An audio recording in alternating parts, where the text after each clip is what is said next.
Hi, I'm John Michaels with Hives and More, and I'd like to spend a few minutes today to talk to you about the different types of lumber that are used to manufacture beehives. While just about any type of lumber can be used, the most common lumber is pine, which is white in color and open grain, and cypress, which is more of a closed grain, and it's a little bit more red in color usually, although it can look almost identical to pine.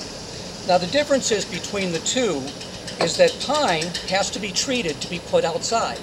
If you put it outside, it's going to be gone, probably it'll rot out in 6 months to a year depending on the climate you're in.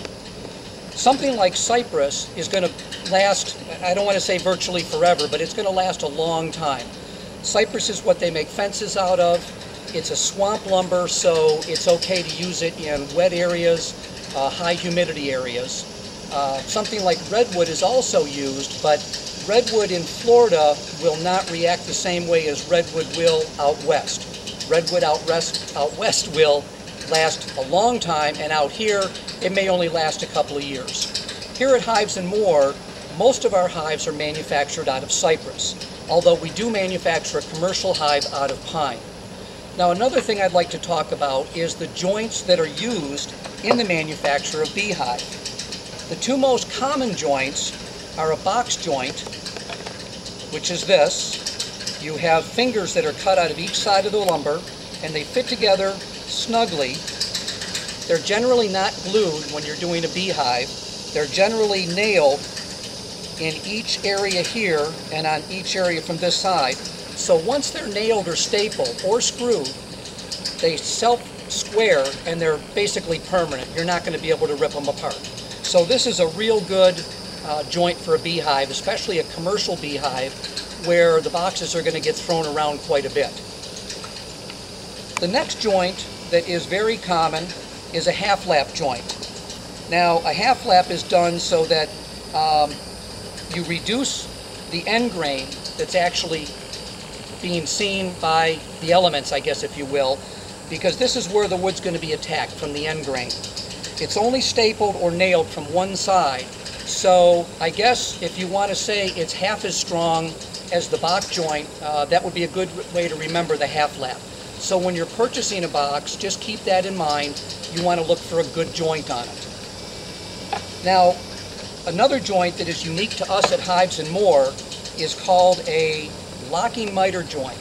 Now this is used in fine joinery, but we've developed a way to use it in production. So it's actually two miters, and you can see that they actually interlock and allow for a full glued surface down the edge.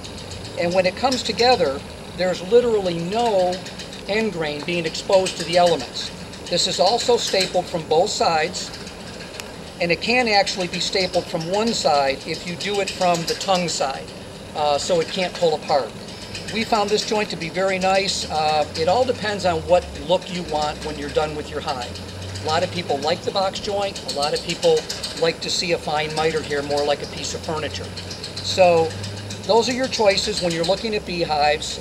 When someone is offering you a beehive and they don't mention the kind of wood, or they say something like fine wood, excellent wood for beehives, if they're not telling you what the product is, you have to beware a little bit.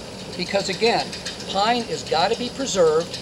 It has to be in the elements. You're going to have to paint it with an exterior stain or exterior paint, where cypress can be covered with linseed oil. You can stain it if you want, but if you put this lumber outside as a bee box, it's going to gray out in the first year and you're going to have a beautiful looking bee box. So that's it for my advice for today. Hope you stop by and see another video for us. Bye-bye.